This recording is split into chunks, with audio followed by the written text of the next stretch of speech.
Le point clé, le point de départ, c'est que les technologies vertes sont des technologies qui sont en général, en moyenne, plus coûteuses que des technologies traditionnelles. D'ailleurs, si on les promeut, au départ, ce n'est pas pour des raisons économiques et de coût, c'est parce qu'elles ont des impacts environnementaux vertueux.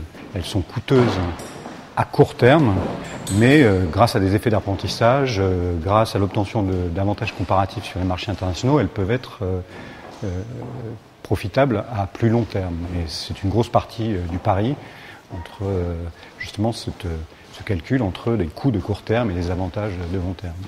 Les situations à l'intérieur de l'Europe sont extrêmement contrastées.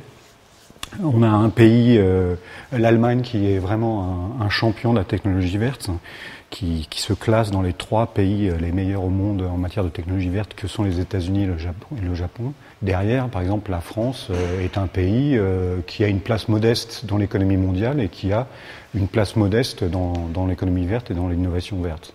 Donc les situations, elles sont en fait extrêmement contrastées.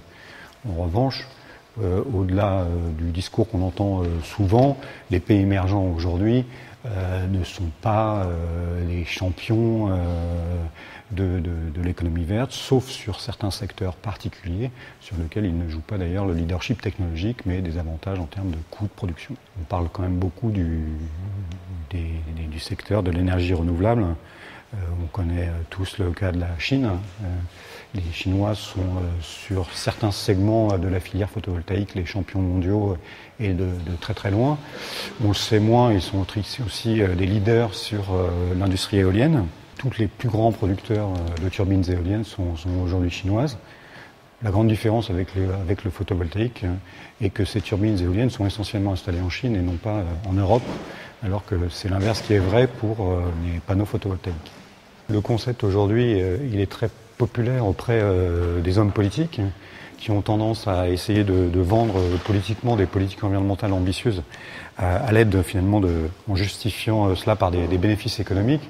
Et ce que montre quand même la réalité aujourd'hui de la concurrence sur les technologies vertes, et c'est qu'on ne réussit pas à tous les coups, et c'est une stratégie qui, d'un point de vue économique, peut être parfois perdante, parfois gagnante.